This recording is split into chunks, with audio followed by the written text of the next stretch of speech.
दोस्तों, जो ये टीवी मैं रिपेयर कर रहा हूँ इसका मॉडल नंबर है UA43N5300। इसमें सिंगल ब्लिंक का फॉल्ट है, जैसे कि आप देख सकते हैं।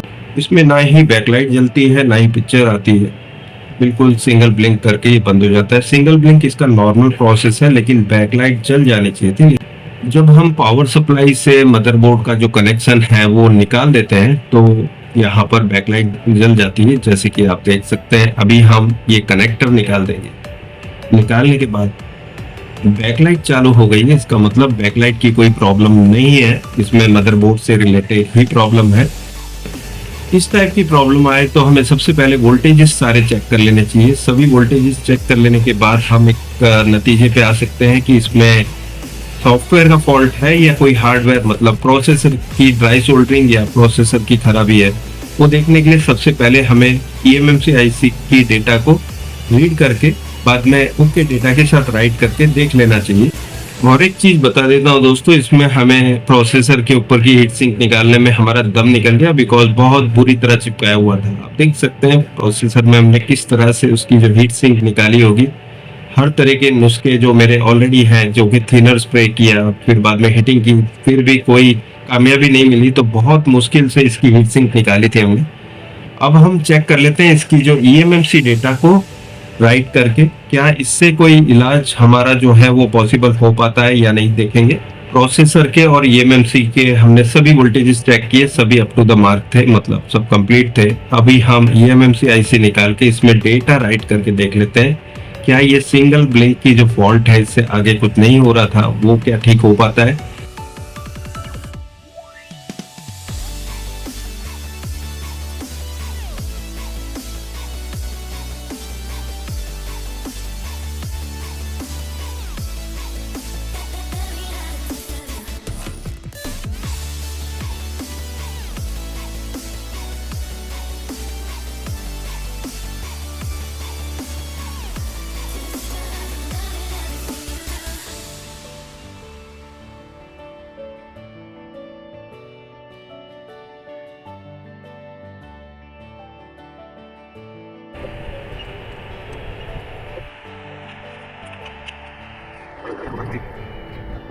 तो अभी हमने आईसी को प्रोग्राम कर लिया है, ईएमएमसी वापस लगा देंगे।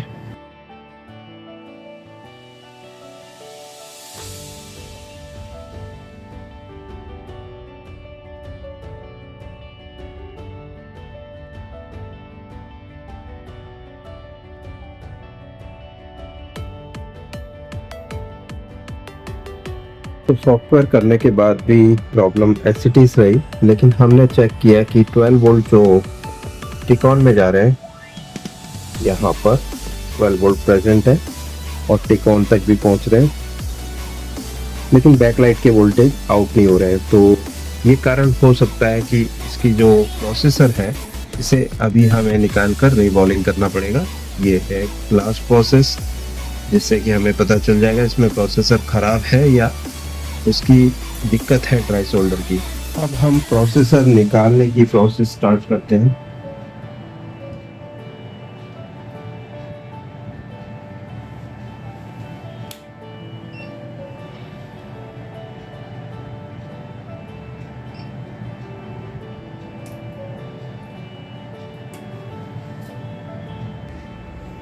तो अभी यहाँ पर सेटिंग जो हमने रखी हुई है टेस्ट टी पे की हुई है, 260 डिग्री तक ये टेम्परेचर जाएगा। उसके बाद बजर बजेगा। बजर बजते ही हमें वैक्यूम पहले से ही दबा के रखना है और आईसी को पिक कर लेना है। इसके साथ दिए गए डिवाइस के थ्रू यहाँ पर वैक्यूम आ जाएगा, जैसे वैक्यूम बटन हम प्रेस करेंगे। ओके, सो अभी हमें पहले मशीन को स्टार्ट करना है और टॉप नोजल को परफेक्ट जगह पे रख के। तो अभी हम स्टार्ट बटन दबा देते हैं। ये स्टार्ट बटन दबाते ही ये मशीन में गर्मी स्टार्ट हो गई है। ये सेगमेंट 1 टू सेगमेंट 5 तक 260 डिग्री तक जाएगा ये टेम्परेचर, और स्टेप बाय स्टेप तरीके से बढ़ता है ये।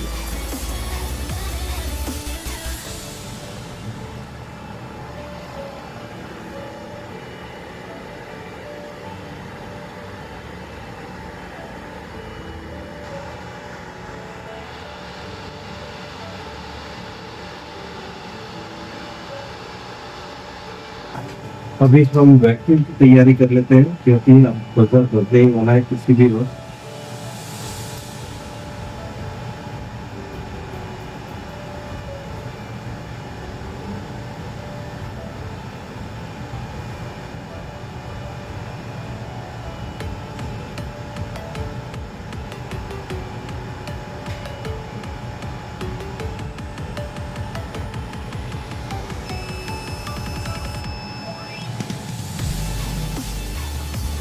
अभी हम ये जो टूल है इसके अंदर आईसी को बिठाकर इसकी सभी बॉल्स को क्लीन कर लेंगे।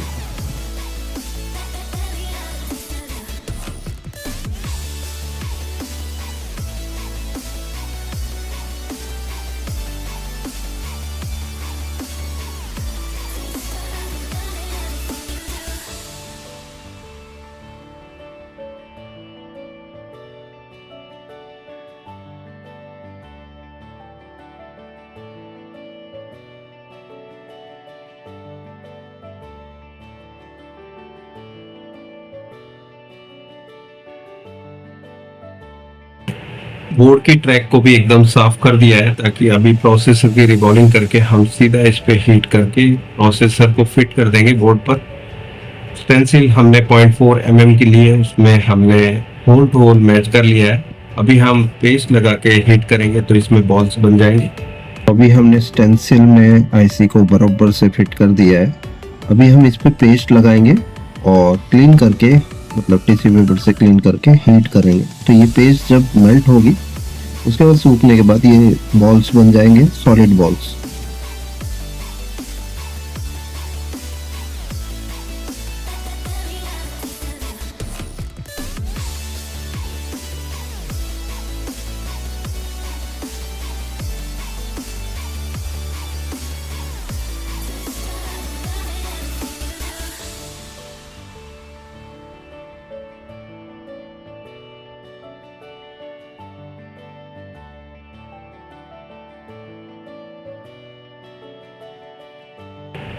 रिबॉलिंग हमारी कंप्लीट हो चुकी है। अभी एक लास्ट प्रोसेस बचा है, इसे अभी हम वो टूल पे फिक्स करके पेस्ट लगा के और थोड़ा हीट करेंगे। इस प्रोसेस से बॉल्स अगर जो मिस हो जाते हैं, थोड़े भी इधर उधर होते हैं, तो वो अपनी सही जगह पे आ जाते हैं हीटिंग के बाद। तो हम पेस्ट लगा के दोबारा हीट मारते हैं।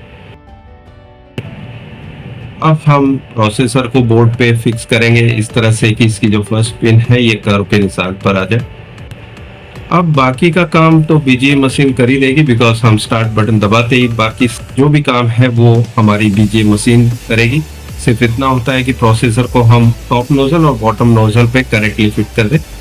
यहाँ पर आप देख सकते हैं हीटिंग स्टार्ट हो चुकी है और उसके जो बॉल्स हैं वो मेल्ट होने शुरू हो गए। इसके बाद जब ये पूरा प्रोसेस होता है उसके बाद ठंडी हवा ये मशीन फेंकती है साइड ब्लोअर से, और ये जो हमारा मिशन है ये अकॉम्प्लिश हो जाता है। यहाँ पर आप देख सकते हैं ब्लोअर चालू हो गया है और ये ठंडी हवा की वजह से अब ये आईसी फिक्स हो चुकी है। तो यहाँ पे हमने आईसी को प्रॉपरली बिठा दिया है और रिबॉलिंग करके लगा दी है। अब चेक कर लेते हैं, ठंडा कर लिया ऑलरेडी बोर्ड को। इसकी जो एंड्रॉयड कोर सप्लाई इस समय पे जो बता रही है वो बता रही है 0.015। तो देख लेते हैं क्या बोर्ड ऑन हो पाता है या नहीं। अब हमने बोर्ड को फिक्स कर दिया है, पावर सप्लाई और सभी कुछ कनेक्ट कर दिया है, और प्रोसेसर के ऊपर हीट सिंक लगा लेते हैं और उसके बाद बोर्ड को ऑन करके देखते हैं।